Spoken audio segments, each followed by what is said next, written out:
किस्सा दूसरे बूढ़े का जिसके पास 2 काले कुत्ते थे। दूसरे बूढ़े ने कहा, हे दैत्यराज, ये दोनों काले कुत्ते मेरे सगे भाई हैं। हमारे पिता ने मरते समय हम तीनों भाइयों को 3000 अशर्फियां दी थीं। हम लोग उन मुद्राओं से व्यापार चलाने लगे। मेरे बड़े भाई को विदेशों में जाकर व्यापार करने की इच्छा हुई, सो उसने अपना सारा माल बेच डाला और जो वस्तुएं विदेशों में महंगी बिकती थीं उन्हें यहां से खरीद कर व्यापार को चल दिया। इसके लगभग 1 वर्ष बाद मेरी दुकान पर एक भिखमंगा आकर बोला, भगवान तुम्हारा भला करे। मैंने उस पर ध्यान दिए बगैर जवाब दिया, भगवान तुम्हारा भी भला करे। उसने कहा कि क्या तुमने मुझे पहचाना नहीं? मैंने उसे ध्यानपूर्वक देखा और फिर उसे गले लगाकर फूट फूट कर रोया। मैंने कहा, भैया, मैं तुम्हें ऐसी दशा में कैसे पहचानता? फिर मैंने उसके परदेश के व्यापार का हाल पूछा तो उसने कहा कि मुझे इस हाल में भी देखकर क्या पूछ रहे हो। फिर मेरे जोर देने पर उसने वे सारी विपदाएं बताईं जो उस पर पड़ी थीं और बोला कि मैंने संक्षेप ही में तुम्हें सब बताया है, इससे अधिक विस्तार से बताऊंगा तो मेरा भी दुख बढ़ेगा और तुम्हारा भी। उसकी बातें सुनकर मैं अपने सभी काम भूल गया। मैंने उसे स्नान कराया और अच्छे वस्त्र मंगाकर उसे पहनाए। फिर मैंने अपना हिसाब देखा तो मालूम हुआ कि मेरे पास 6000 रुपए हैं। मैंने 3000 रुपए अपने भाई को देकर कहा कि तुम पिछली हानि भूल जाओ और इस 3000 से नए सिरे से व्यापार करो। उसने रुपयों को सहर्ष ले लिया और नए सिरे से व्यापार करने लगा और हम सब लोग पहले की तरह रहने लगे। कुछ दिनों बाद मेरे छोटे भाई की इच्छा हुई कि विदेश जाकर व्यापार करे। मैंने उसे बहुत मना किया, लेकिन उसने मेरी बात न मानी और अपना सारा माल बेच बाच करके वस्तुएं खरीद लीं जो विदेशों में महंगी मिलती हैं। फिर उसने मुझसे विदा ली और एक कारवां के साथ जो विदेश जा रहा था रवाना हो गया। 1 वर्ष के बाद मेरे बड़े भाई की तरह वह भी अपनी सारी जमा पूंजी गंवाकर फकीर बनकर मेरे पास वापस आया। मैंने बड़े भाई की तरह छोटे भाई की भी सहायता की और उस वर्ष जो 3000 रुपए मुझे व्यापार में लाभ के रूप में मिले थे उसे दिए। वह भी नगर में एक दुकान लेकर पहले की तरह व्यापार करने लगा और सब कुछ पहले की तरह ठीक ठाक चलने लगा। कुछ समय बीता था कि मेरे दोनों भाइयों ने मुझसे कहा, हम सभी लोग विदेश जाकर व्यापार करें। पहले मैंने इनकार किया और कहा कि तुम लोगों ही को विदेशी व्यापार से क्या लाभ हुआ है जो मुझे भी इस बार चलने को कह रहे हो।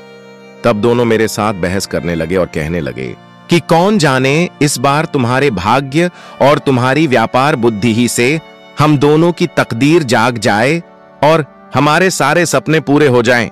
मैंने फिर इनकार कर दिया, लेकिन ये मेरे पीछे पड़े रहे। यहां तक कि इसी बहस में 5 वर्ष बीत गए और इस अवधि में उन्होंने मेरी जान खा डाली। तंग आकर मैंने उसकी बात मान ली। मैंने व्यापार के लिए आवश्यक वस्तुएं मोल ले ली। उसी समय मुझे झांत हुआ कि मेरे भाइयों ने मेरा दिया हुआ धन खर्च कर डाला है और उनके पास कुछ नहीं बचा। मैंने इस पर भी उनसे कुछ नहीं कहा। उस समय मेरे पास 12000 रुपए थे।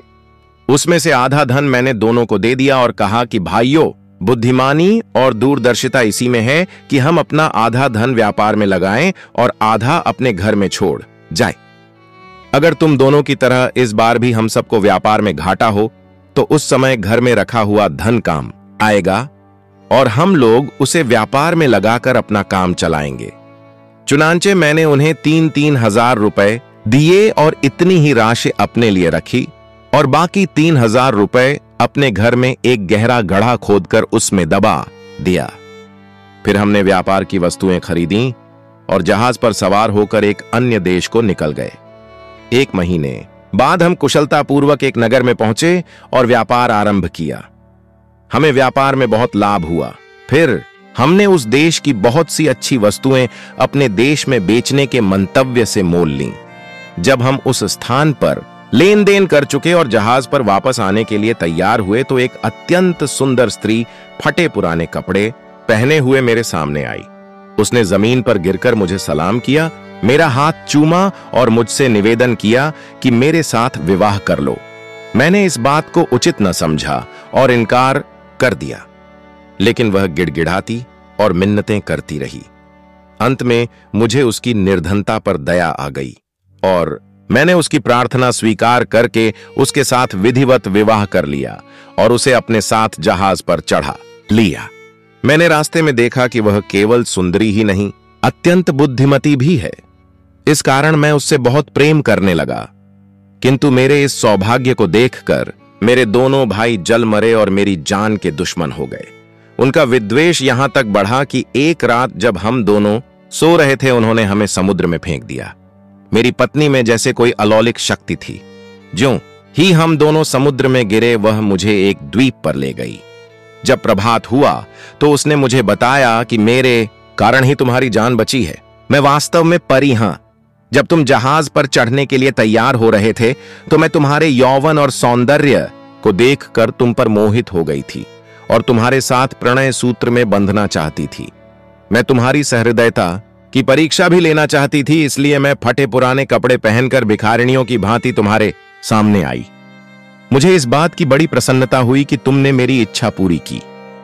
तुमने मेरे साथ जो उपकार किया है उससे मैं वाराण होना चाहती हूं, किंतु मैं तुम्हारे भाइयों पर अत्यंत कुपित हूं और उन्हें जीता न छोड़ूंगी। उसकी बातें सुनकर मुझे गौर आश्चर्य हुआ। मैंने उसका बड़ा एहसान माना और अत्यंत दीनता पूर्वक कहा कि तुम मेरे भाइयों को जान से न मारो। यद्यपि उन्होंने मुझे बड़ा कष्ट पहुंचाया है, तथापि मैं यह नहीं चाहता कि उन्हें ऐसा कठोर दंड दिया जाए। मैं जितना ही अपने भाइयों की सिफारिश करता था, उतना ही परी का क्रोध उन पर बढ़ता जाता था। वह कहने लगी कि मैं यहां से उड़कर जाऊंगी और उन दुष्टों समेत उनके जहाज को डुबो दूंगी। मैंने फिर उसकी खुशामद की और उसे परमेश्वर की सौगंध देकर कहा कि तुम उन्हें इतना कड़ा दंड न देना। सज्जनों का काम यही है कि वे बुराई के बदले भलाई करें। तुम अपने क्रोध को ठंडा करो और यदि तुम उन्हें दंड ही देना चाहो तो मृत्यु दंड के अतिरिक्त जो दंड चाहो दे दो। मैं उसे इस तरह समझा बुझा और मना रहा था कि उसने एक क्षण में मुझे उड़ाकर मेरे मकान की छत पर पहुंचा दिया और स्वयं अंतर्ध्यान हो गई। मैं छत से उतरकर घर के अंदर आया। फिर मैंने गढ़े से अपने दबाए हुए 3000 रुपए निकाले और दुकान में जाकर फिर कारोबार करने लगा। जब मैं दुकान से घर को वापस आया तो मुझे यह देखकर आश्चर्य हुआ कि मकान के अंदर 2 काले कुत्ते मौजूद हैं। मुझे देखकर वे दुम हिलाते हुए मेरे पास आए और मेरे पांवों पर सर रखकर लौटने लगे। उसी समय वह परी मेरे घर में आई और मुझसे बोली कि इन कुत्तों को देखकर घबराना नहीं, ये तुम्हारे दोनों भाई हैं। यह सुनकर मेरा तो खून ही सूख गया। मैंने दुखी होकर परी से पूछा कि ये कुत्ते कैसे बन गए। उसने कहा, मेरी एक बहन है जिसने मेरे कहने पर तुम्हारे जहाज को माल असबाब समेत डुबो दिया और तुम्हारे भाइयों को 10 वर्ष के लिए कुत्ता बना दिया। यह कहकर परी अंतर्ध्यान हो गई। जब 10 वर्ष व्यतीत हो गए तो मैं अपने भाइयों को साथ लेकर इधर आ निकला और इस व्यापारी तथा इस हिरनी वाले वृद्ध को देखकर यहां रुक गया। यही मेरी कहानी है। हे दैत्यराज, आपको यह कहानी अद्भुत लगी या नहीं?